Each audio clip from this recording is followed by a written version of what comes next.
Survivor Winners at War felt like the end of an era for Survivor. They brought back nearly half of the winners to compete for $2 million, and for some, this would be their last time competing on the show. Several contestants felt like they had their stories/journeys wrapped up here, like Tony and Sarah/Lucina, and the challenges were at their peak. While Survivor would certainly continue after this, it was hard to tell which direction it would go after such a monumental season like Winners at War.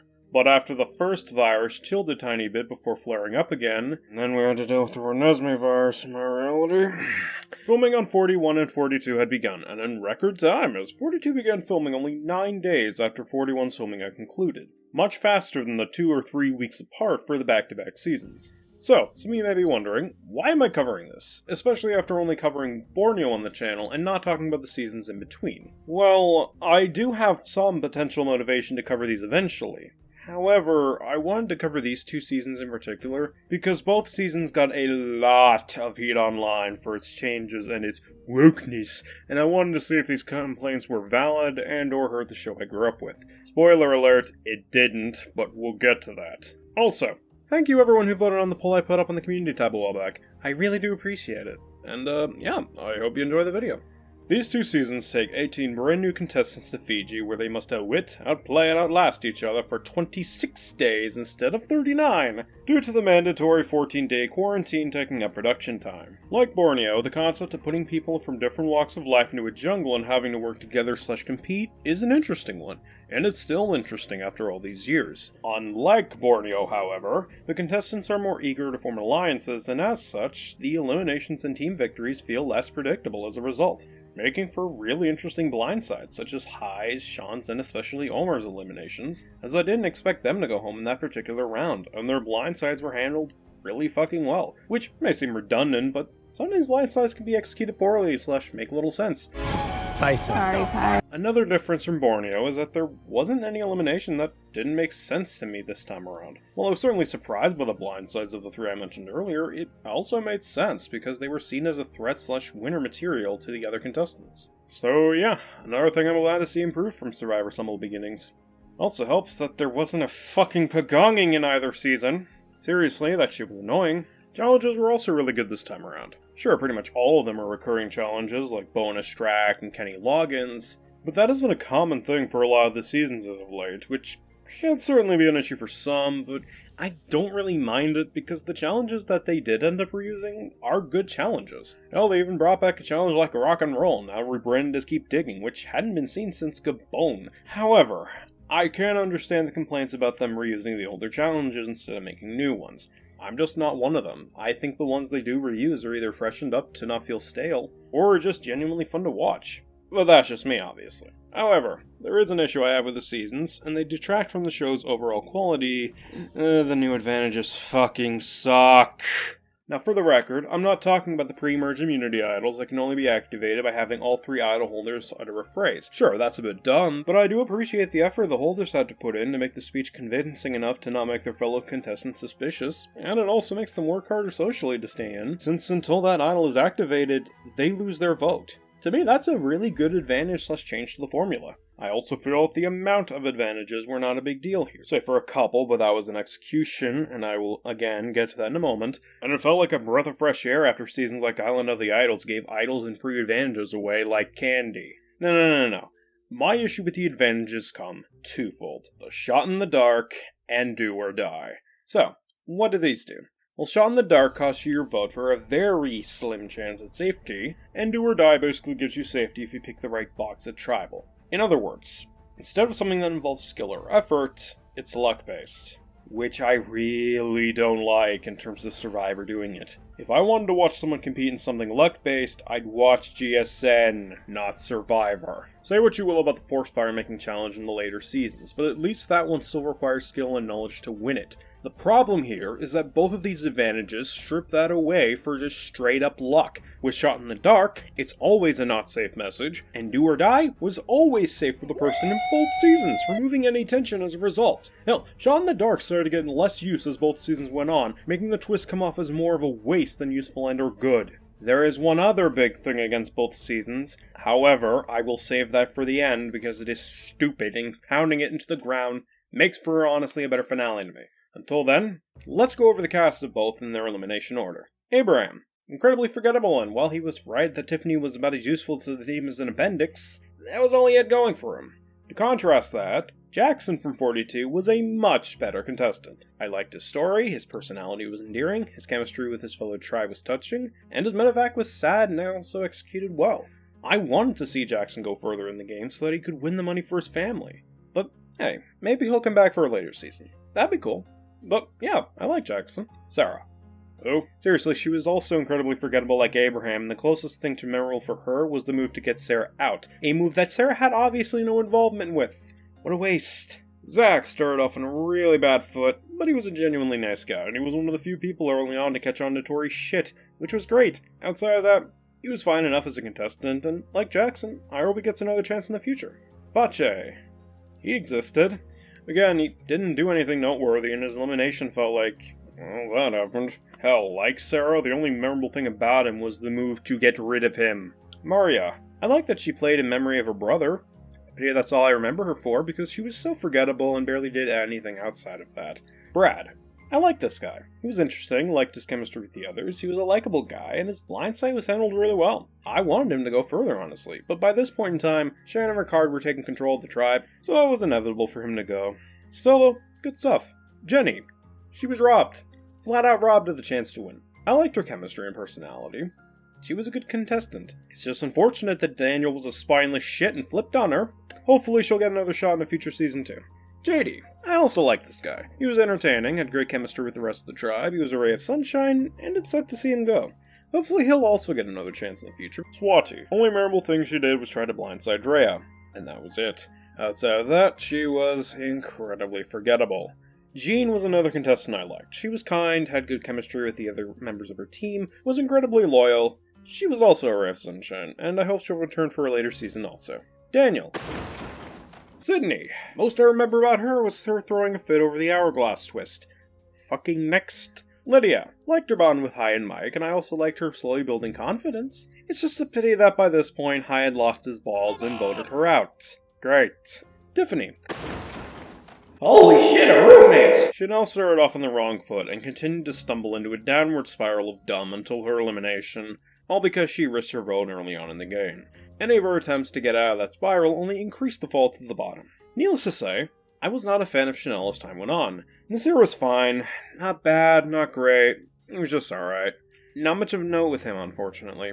Rocksroy was also just fine. I liked his chemistry with the other contestants. He was hardworking, likable, but way too naive for his own good, which cost him in the end, unfortunately. But yeah, he was fine, and I wouldn't mind seeing him again on a later season. Evie.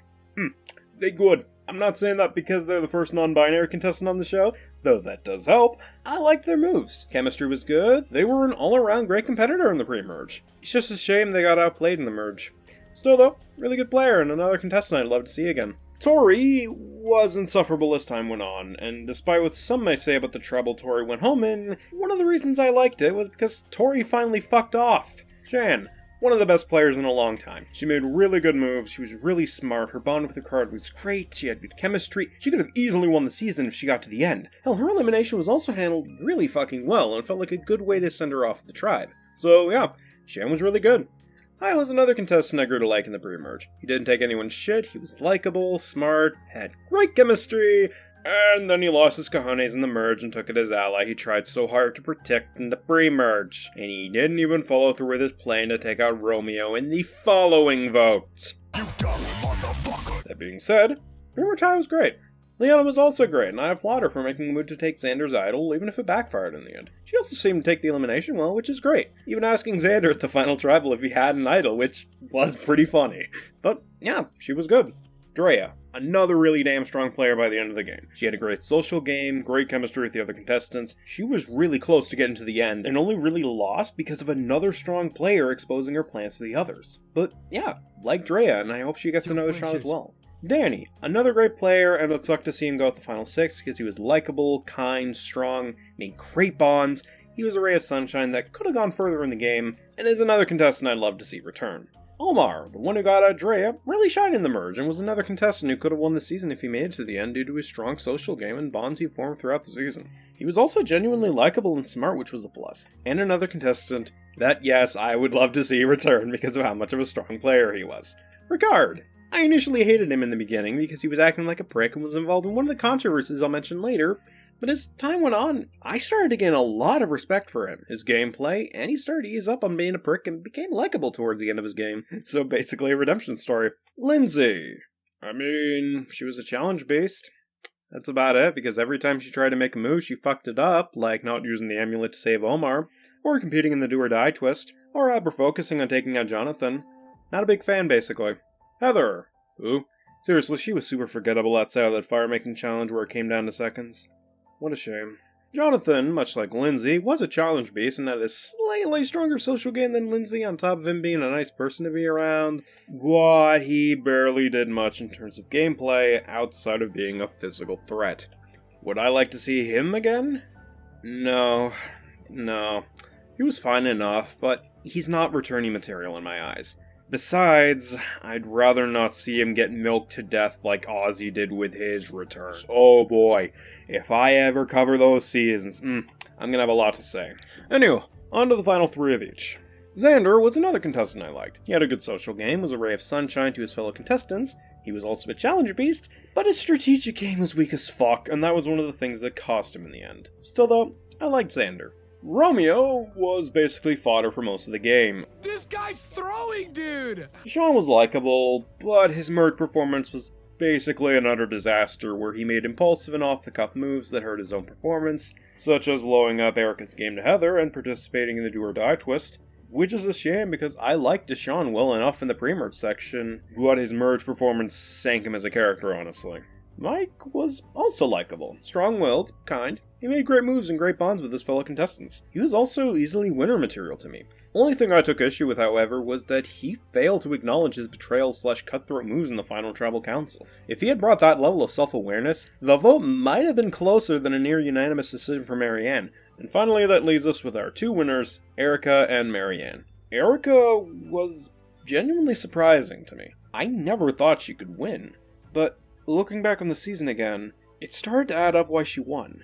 While everyone else was targeting each other, Erica was controlling the vote in the background while nobody noticed, keeping the target off her, and also allowing her to make some really good moves. That is so fucking sneaky, and I love it. Plus, she had really good social game and was great in challenges. After realizing that, I started to like Erica a lot more. For her to be able to do that and have no one notice until it was too late, that's commendable and great. So, yeah, Erica was a great winner for me. And finally, we have Marianne. Marianne was also really damn great. She had great chemistry with her contestants, her personality is charming and infectious, she made some fantastic moves near the end when she took action, she was an all-around great contestant and ray of sunshine that made the season more enjoyable with her in it. Hell, despite having an idol, she was able to convince Mike at the final 5 to use his idol to save her, and got to flex the unused idol in the final tribal to the jury. That is badass. I love it. So yeah, I liked Marianne this season, and that could be said about a lot of the cast in both 41 and 42. I wasn't just saying this to be repetitive or to fill out the script, I genuinely meant it. That despite the few stinkers, the rest of the cast is really likable, and are contestants I would love to see again in a future season. And considering we're only 2 seasons into this new era, that is a great sign of things to come if they're pulling off strong casts this early. However, it's time to rip the band-aid off, because these 2 seasons had a lot of controversy to them when they first came out. And now, I get to make fun of stupid, so buckle in. First up, change to 26 days. Yeah, it sucks that they did this after 20 years, but considering how the pandemic fucked things up, I can't really blame them for this, and if anything, at least it trims a bit of the fat. Besides, I'm sure people will get over it, like they did when CBS cut out the intro, and the rites of passage, and changed the final 2 to 3, and added the fire-making duel. Next up, the change from come in guys to come on in. Basically, Ricard was the one to bring this up, and people got pissed at him over it. Look, I get it's a staple of the last 20 years. I also liked it. But things change, and this is honestly a nothing burger. When I first saw this, I was like, alright. And then I just got over it. Oh, and by the way, People bitching over nothing is my thing, not yours. Following that, a lot of fans say the show has gone woke. What's made them come to this conclusion? Because the show bothered to address real shit like racism and add LGBT contestants competing because of a quota. If I had a week, I couldn't list all the problems with that argument. First off, them addressing racism has been a thing since at least Marquesas. This is not new, nor has it ever been a new thing with this show. Secondly, while there is now a mandate for CBS programming like Survivor to have 50% of the cast be POC, that doesn't necessarily mean it's done for quota reasons or the like. It's very much possible that this was a problem and they wanted to fix it going forward. However, why does it matter to you if the cast is at least 50% POC? They're a person at the end of the day, and yeah, it'd be nice to watch a show without having to worry about racial bias and the like. I get that. But that's not the world that we live in, and humans are prejudicial pieces of shit at points. So them at least attempting to even the playing field isn't a bad idea, and it certainly isn't woke of them to do it. And before anyone says, oh, but racism has died down so it isn't as serious anymore, 8 minutes, 46 seconds. Anyways, what else is there now that I pissed off those people? Oh, right. People bitched about the idea of an all-black alliance. Okay, on the one hand, it would be nice to see multiple races in one alliance working together for equality. Wait, what's that? Those have existed for a long time in this series? Fascinating. In that case, this controversy is fucking stupid. Who gives a fuck if an all-white alliance or an all-black alliance exists? No one cared when it was under an all-white alliance or a one-sex-only alliance. Why does it matter here? Besides, we have alliances where people of different races work together anyways, so what's the harm if in, say, 41, they wanted to form an alliance of African Americans? Spoiler alert, none! Put simply, most of these controversies involving both seasons can be boiled down to nothing burgers with who gives a fuck fries. Alright, now that I got that out of my system, let's wrap this up. Overall, Survivor 41 and 42 are good seasons. While 41 has a slightly weaker cast, it's still a lot of fun to watch, and is a series I would rewatch over seasons like Redemption Island, One World, or even Island of the Idols. Meanwhile, 42 has a stronger cast, good challenges and blindsides, making for an overall great experience to watch, despite the do-or-die / shot in the dark muddying the quality of both a bit. Sure, these seasons are an all-time greats, but they are still good seasons to me, and I highly recommend it. So with all that said, and with all those bridges burned most likely, I'm David Grimm, and thank you for watching. Mike just built an inferno.